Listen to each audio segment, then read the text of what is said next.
सोचो एक ऐसी दुनिया जहां पेड़, नदियां और समुद्र जीवन से भरे हुए हैं। हर तरफ हरियाली और जीवों की चहल पहल है। लेकिन कुछ अलग है, कुछ ऐसा जो आज की दुनिया में नहीं मिलता। ऊपर आसमान में सिर्फ पंछी ही नहीं उड़ते। विशाल पंखों वाले जीव, जिन्हें हम प्टेरोसॉर कहते हैं, भी आसमान में अपनी जगह बनाए हुए हैं। ये विशाल शानदार जीव आसमान में राज करते हैं। डायनासोर जो जमीन पर ही नहीं बल्कि आसमान में भी अपनी धाक जमाए हुए हैं। क्या हो अगर वो भयानक उल्कापिंड, जिसने लाखों साल पहले पृथ्वी को हिला दिया था, चूक गया होता? क्या हो अगर वो विनाशकारी घटना कभी हुई ही नहीं होती? क्या हो अगर डायनासोर कभी विलुप्त ही नहीं हुए होते?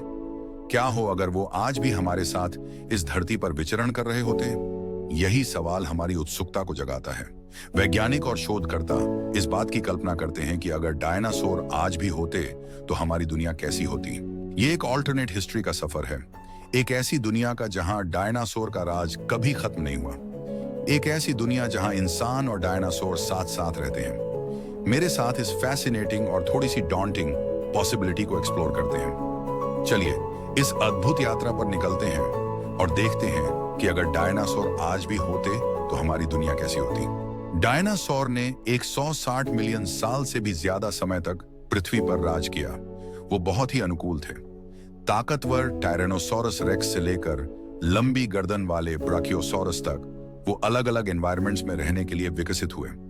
अगर वो कैटास्ट्रोफिक इवेंट नहीं हुआ होता तो कौन कह सकता है कि वो आज भी डोमिनेट नहीं कर रहे होते। सोचो उन एवोल्यूशनरी प्रेशर्स के बारे में जिन्होंने उन्हें शेप किया होता। क्या वो और ज्यादा इंटेलिजेंट बन सकते थे?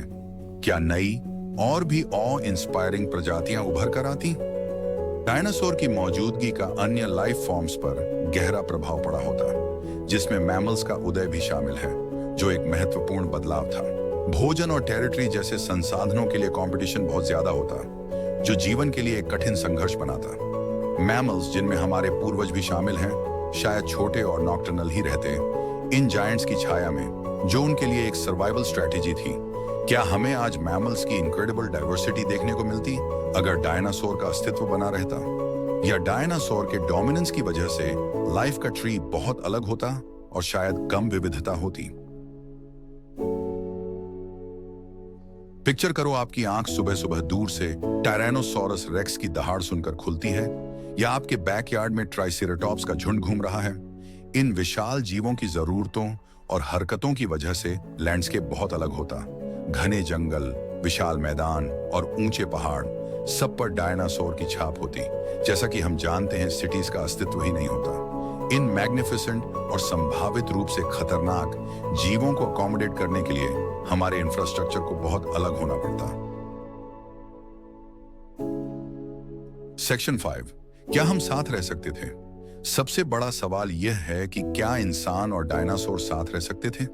यह एक इंट्रिगिंग सवाल है जो हमें सोचने पर मजबूर करता है कि अगर डायनासोर आज भी जीवित होते तो हमारी दुनिया कैसी होती। यह सवाल डर और एक्साइटमेंट दोनों को जगाता है। एक तरफ डायनासोर की शेयर साइज और पावर हमें भयभीत कर सकती है, लेकिन दूसरी तरफ उनके साथ कोएग्जिस्ट करने का विचार रोमांचक भी है।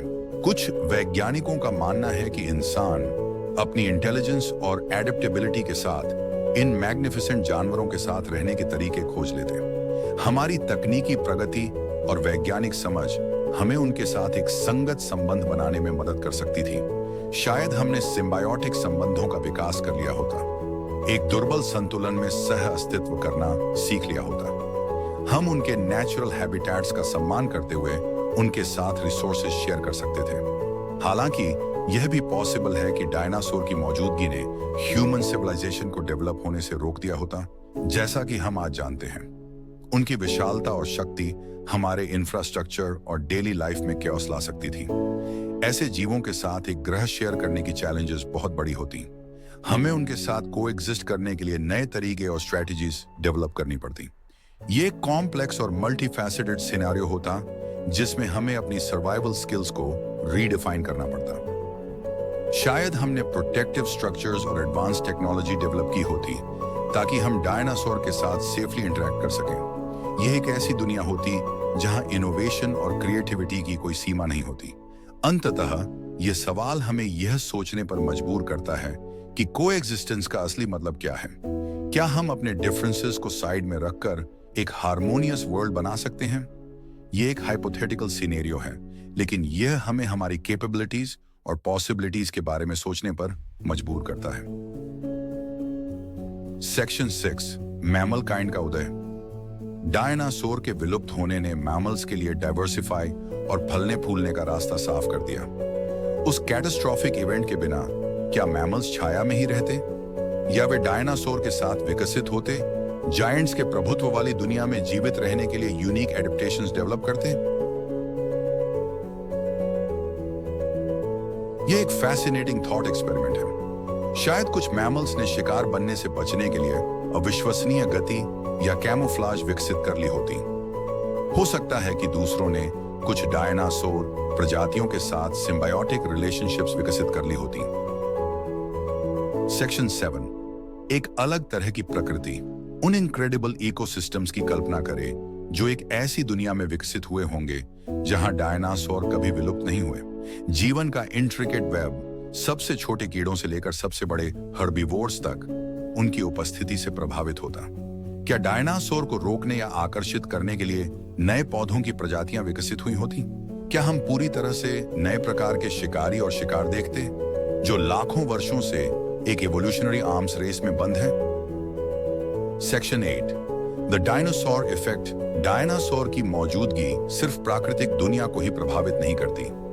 उन कल्चरल और टेक्नोलॉजिकल एडवांसमेंट्स की कल्पना करो जो इन मैग्निफिसेंट जीवों से प्रेरित हुए होंगे। शायद हमने उनकी बायोलॉजी के आधार पर सस्टेनेबल एनर्जी सोर्सेज विकसित कर लिए होते, या उनके घोंसलों और बिलों से आर्किटेक्चर के नए रूप सीख लिए होते। संभावनाएं उतनी ही विशाल और विविध हैं जितने कि स्वयं डायनासोर। उनकी उपस्थिति ने निस्संदेह हमारी दुनिया के हर पहलू पर एक अमिट छाप छोड़ी होती। सेक्शन 9, व्हाट इफ हम मिले। सबसे ज्यादा टेंटलाइजिंग सवालों में से एक ये है कि इंटेलिजेंट डायनासोर के साथ हमारी इंटरेक्शंस कैसी होती।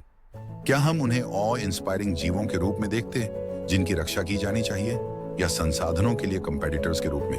क्या हम कम्युनिकेट करने के तरीके खोज पाते, उनके कॉम्प्लेक्स सोशल स्ट्रक्चर्स और बिहेवियर्स को समझ पाते?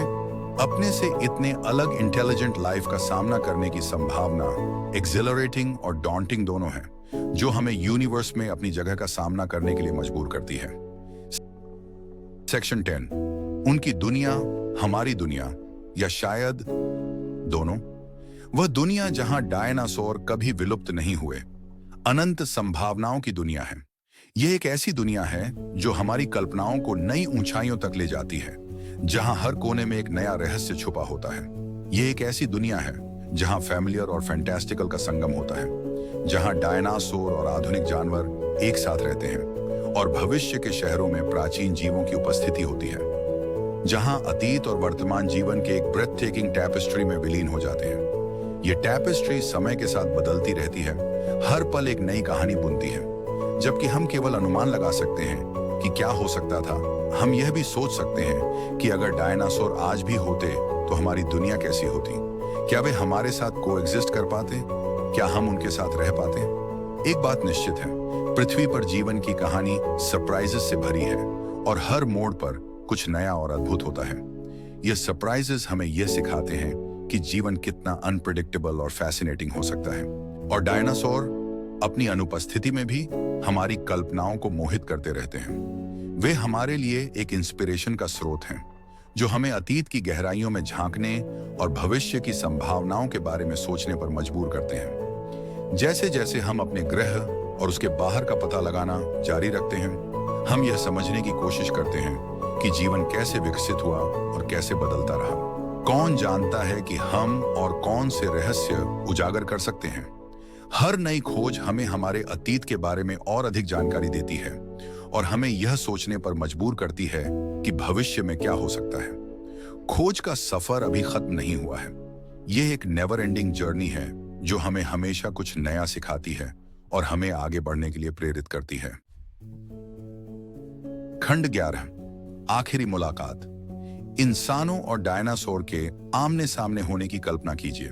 हवा में तनाव है, दोनों प्रजातियां एक दूसरे को समझने की कोशिश कर रही हैं। एक तरफ आधुनिक तकनीक से लैस इंसान सतर्क तो हैं, पर जिज्ञासा भी है। दूसरी तरफ राजसी और शक्तिशाली डायनासोर धरती पर घूम रहे हैं, इन अजीब नए जीवों से उतने ही उत्सुक। इस काल्पनिक दुनिया में हम बातचीत की तरफ पहला कदम देखते हैं।